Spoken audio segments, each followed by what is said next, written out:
Assalamualaikum warahmatullahi wabarakatuh. Perkenalkan, nama saya Retno Wulandari. Saya adalah mahasiswi Pendidikan Agama Islam, Fakultas Ilmu Tarbiyah dan Keguruan UIN Maulana Malik Ibrahim Malang. Pada kesempatan kali ini, saya akan membahas mengenai toharoh. Sebelum menjelaskan mengenai cara-cara toharoh, hendaknya kita ketahui terlebih dahulu makna dari toharoh. Jadi, toharoh adalah suatu kegiatan bersuci dari najis dan hadas sehingga seseorang diperbolehkan untuk beribadah yang dituntut harus dalam keadaan suci. Setelah mengetahui pengertian dari toharoh, saya akan menjelaskan mengenai macam-macam najis dan cara mensucikannya. Sebelum membahas lebih lanjut mengenai macam-macam najis, hendaknya kita harus mengetahui pengertian dari najis terlebih dahulu. Jadi, najis berasal dari bahasa Arab yang berarti kotoran, sedangkan menurut istilah adalah suatu benda yang kotor yang mencegah sahnya mengerjakan suatu ibadah yang dituntut harus dalam keadaan suci. Jadi, apabila seseorang hendak melakukan suatu ibadah, misalnya sholat, hendaknya orang tersebut memastikan bahwa pakaian, tempat, dan alat sholatnya terhindar dari najis agar ibadahnya dapat dikatakan sah. Nah, selanjutnya adalah macam-macam najis dan tata cara toharohnya. Dalam hukum Islam ada 3 macam najis. Yang pertama najis mukhafafah, yang kedua najis mutawasitoh, dan yang ketiga adalah najis mughaladhoh. Yang pertama yaitu najis mukhafafah. Apa sih najis mukhafafah itu? Jadi, najis mukhafafah adalah najis ringan. Contohnya adalah air seni bayi laki-laki yang belum berumur 2 tahun dan belum makan apapun kecuali air susu ibu.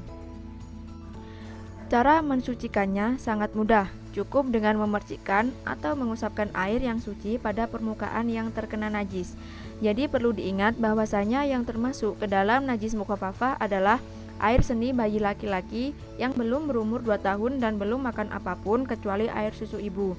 Apabila bayi laki-laki tersebut belum berumur 2 tahun dan sudah makan selain air susu ibu, maka sudah tidak termasuk ke dalam najis mukhafafah. Yang kedua adalah najis mutawasitoh. Najis mutawasitoh adalah najis pertengahan atau sedang. Contoh najis mutawasitoh ini adalah darah, nanah, bangkai binatang darat, muntah, kotoran manusia dan binatang, serta arak. Lalu najis ini ada 2 macam. Yang pertama yaitu najis hukmiyah dan najis ainiyah. Najis hukmiyah adalah najis yang diyakini adanya tetapi tidak nyata zatnya, bau dan rasanya. Contoh najis hukmiyah adalah najis yang berasal dari air kencing yang sudah kering yang terdapat pada pakaian atau lainnya. Cara menyucikannya adalah cukup dengan mengalirkan air pada benda yang terkena najis. Jika seandainya bekas najis yang sudah dicuci sampai berulang-ulang masih juga tidak dapat dihilangkan semuanya, maka yang demikian itu dapat dimaafkan. Sedangkan yang kedua adalah najis ainiyah. Najis ainiyah adalah najis yang tampak wujudnya atau zatnya dan bisa diketahui melalui bau maupun rasanya.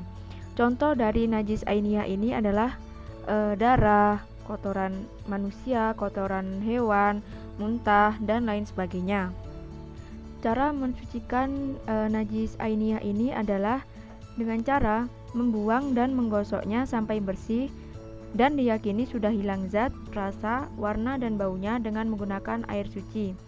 Contohnya, apabila terdapat kotoran ayam di lantai, maka cara kita adalah dengan cara membuang dan menggosoknya sampai bersih dan diyakini hilang rasa, zat, warna, dan baunya dengan menggunakan air yang suci. Jenis najis yang ketiga adalah najis mughaladhoh. Najis mughaladhoh adalah najis yang berat. Najis ini bersumber dari anjing dan babi. Cara menyucikannya melalui beberapa tahap, yaitu dengan membasuh air sebanyak 7 kali. Salah satu di antaranya menggunakan air yang dicampur dengan tanah. Penggunaan tanah ini bisa dilakukan di awal, di tengah, dan sebelum basuhan air yang terakhir. Pembahasan selanjutnya yaitu mengenai macam-macam hadas dan cara bersuci.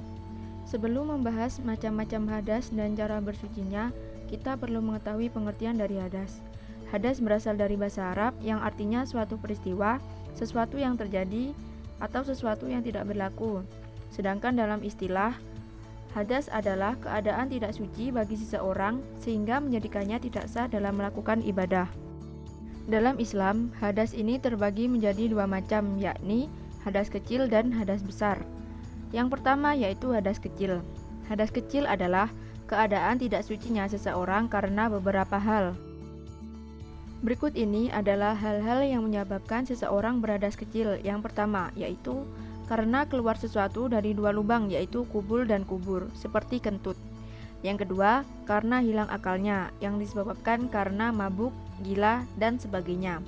Yang ketiga adalah persentuhan antara kulit laki-laki dengan perempuan yang bukan mahramnya tanpa ada batas yang menghalanginya.